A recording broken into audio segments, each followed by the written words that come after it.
Okay, so what we were talking about last is if we have a vector r, which looks like this vector r was produced by two other vectors added to each other.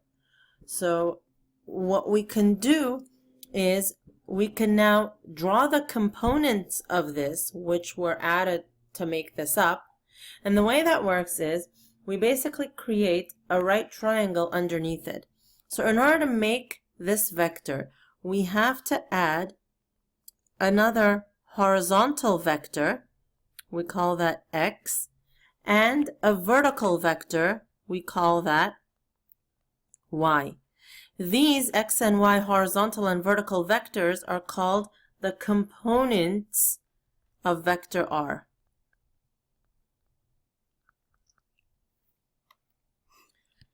So we always want to resolve a vector into its rectangular components, which are going to be the horizontal and the vertical.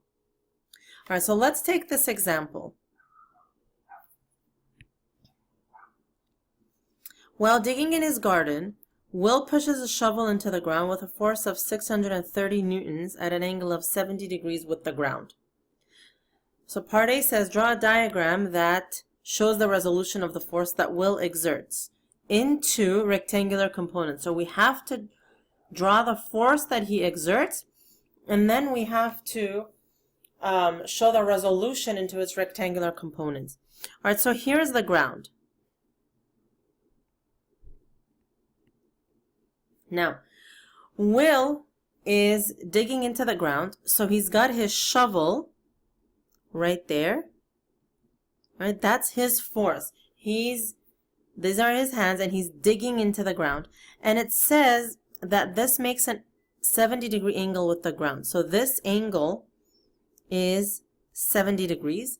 His force is 630 newtons, and that's how we always show that diagram. Okay? What we want to do now is we want to resolve this into its x and y components. So if I just write that here, that's 70 degrees, we want to resolve it into its x and y components. Here is the y component this way,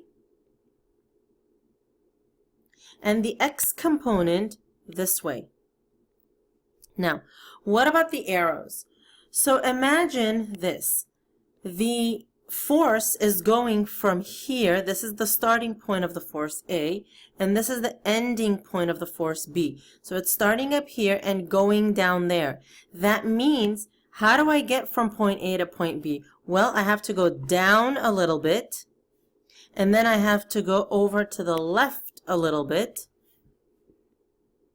and that's how I draw my x and y components. All right, so if you follow the direction of the red and green arrows, we go down and to the left, and that's the same route as the force is taking.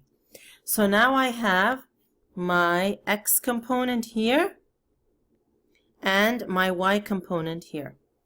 Now it says to find the magnitudes of the horizontal and the vertical components of this force.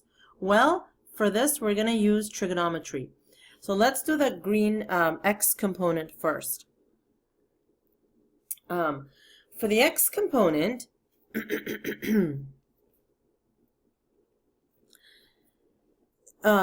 here we have a right triangle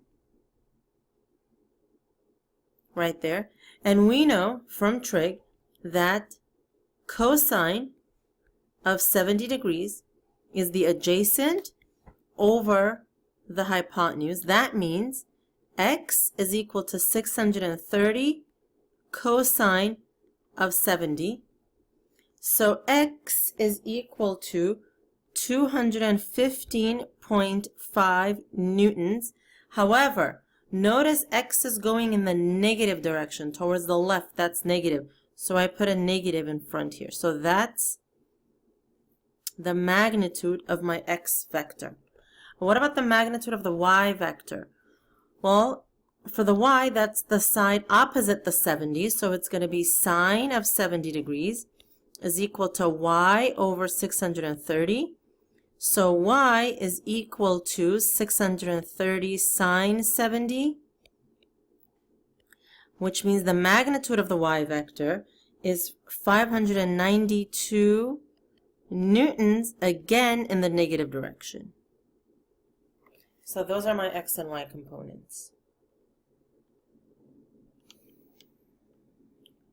All right, so here we have another one. A player kicks a soccer ball so that it leaves the ground with a velocity of 44 feet per second. There should be an S here. Leaves the ground. With a velocity of 44 feet per second at an angle of 33 degrees with the ground. So here's the diagram. We want to draw the diagram. This is the picture. We want to draw the diagram minus all the pretty pictures that shows the resolution of this force. So again, here's the ground. This is the force. This is the velocity. So this should say velocity. The velocity is 44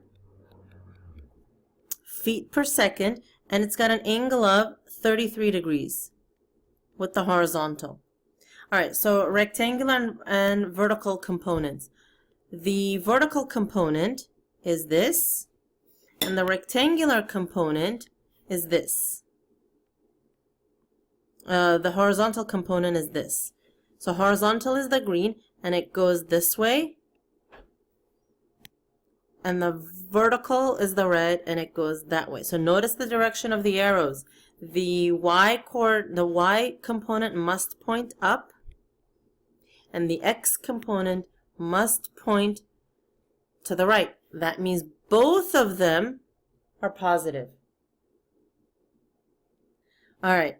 So now we have to find the x and the y component. Okay. So what we did up here was that, just like, we're beginner trig students, we wrote down cosine of 70 is x over 30, and then we said x is 630 cosine of 70. From now on, we're going to jump directly to this step. Okay? So forget about horizontal and vertical. If you want the component that's adjacent to the angle, remember adjacent is always cosine. So it's always going to be the magnitude of the main vector, and if it's the horizontal, then it's the cosine of the 70. If it's the adjacent, then it's the cosine of the 70. If it's the opposite side, then it's the magnitude of the vector, sine of 70. So let's apply that here. We're going to be, we have to be sophisticated with this. So for the x coordinate, for the x component, the x is the side that's adjacent to the angle. So it's going to be the magnitude of the main vector, 44 feet per second. And because this is the adjacent, then it's cosine of 33. The y component, forget that it's horizontal or vertical. Y is opposite the angle, so it's sine. Opposite is sine. So it's going to be 44 sine 33 degrees. And you plug these in your calculator. So this is going to be 24 feet per second, must include units. And the x component is going to be 36.9 feet per second.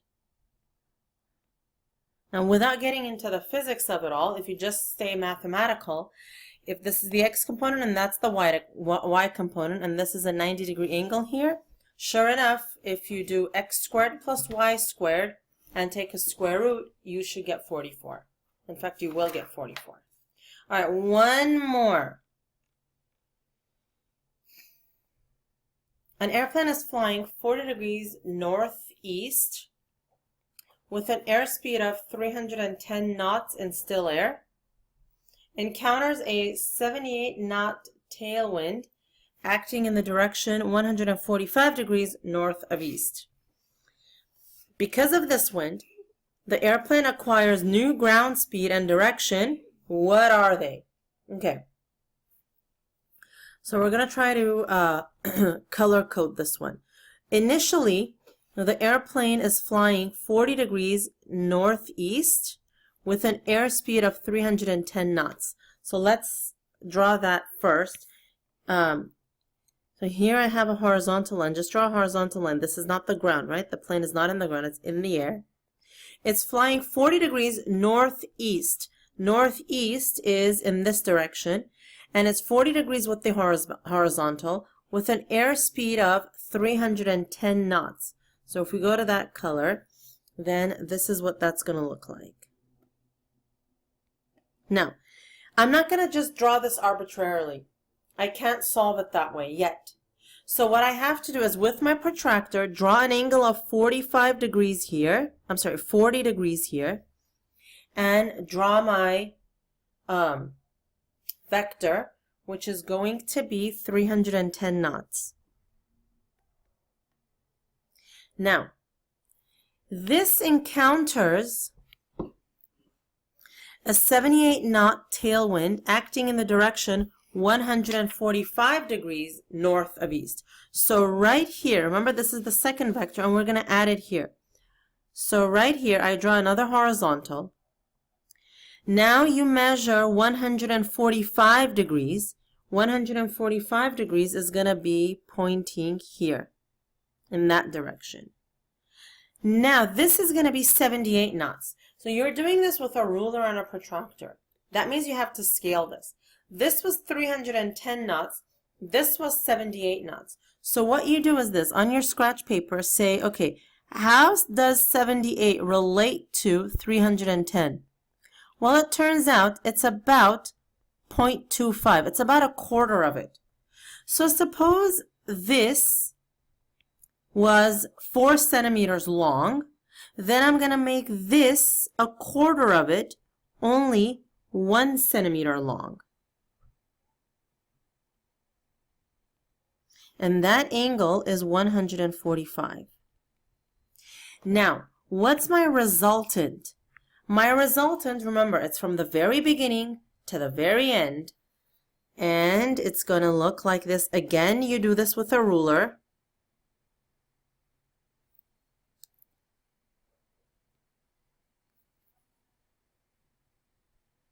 That's better. That's how it looks. And if you did this with a ruler, in fact, I did it, countless times. And if you do it with a ruler, this is your resultant. What you do now, you take your protractor, you measure this, and it's about 55 degrees. So the direction is 55 degrees with the horizontal.